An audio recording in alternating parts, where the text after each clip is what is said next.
The average first offense is a 0.14 to 0.15. That would be an average of 8 to 10 cocktails. According to the National Bureau of Justice Statistics report, 52% of persons arrested for drunk driving had consumed only beer, 23% hard alcohol, 21% mixed the two, persons drunk on wine less than 1%. Now, do we believe that any of you would allow somebody to come into your establishment and drink 8 to 10 cocktails? No. But what they're going to do is they're going to start at home. They're going to be on their boat. They're going to be going from place to place to place to place. They're going to have a flask in their pocket, a bottle in their car. Don't kid yourselves any. But the bottom line is this. There's going to come that point in time when they begin to show signs of intoxication. And that's when we have to step up to the plate and say, okay, you no more drinky, you no drivey, we call you cabbie, you go home and go sleepy. One, it's ethical. We are some of the first lines of defense to stop somebody from having too much alcohol, getting behind the wheel of their automobile, and driving down the road. When you're driving down the freeway, how fast y'all going? 65, 75 miles an hour? The automobile right next to you on the freeway, how close is that? 1, 2 feet away? When you're going up a 2-lane highway, how close does that car go by you going the other way? We could all high-five each other. So basically, we're a foot to a couple feet away from either serious injury or instant death at any given point in time during the day. Now, let's put a BAC of 0.14 to 0.15 in that individual driving that automobile next to you or coming right towards you. One of the first things that will go on someone when they get intoxicated is their peripheral vision. That's why people will weave back and forth.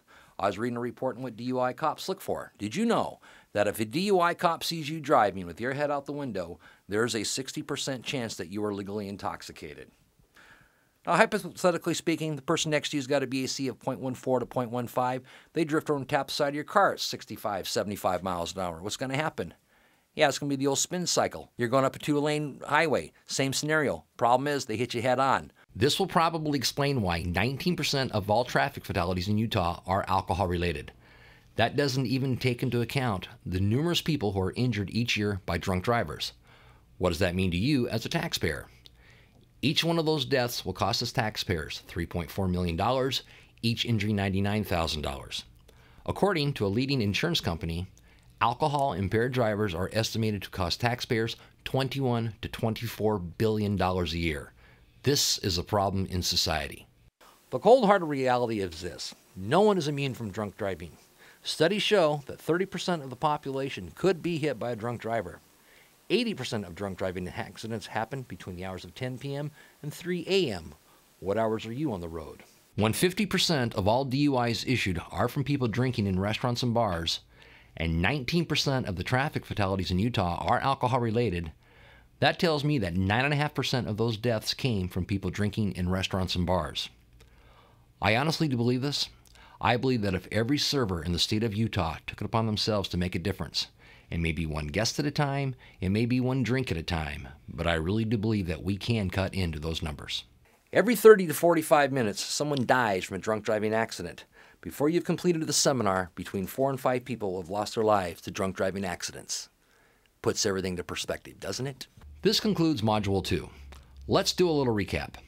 In this module, you have learned about alcohol and the hospitality industry, the problems arising from alcohol consumption, and the effects of such. You should now be familiar with the alcohol and hospitality industry, problems associated with alcohol consumption, the impact of alcohol in society, the implied consent law, DUI, and how you as a server can directly impact DUI. You may now take the Module 2 quiz.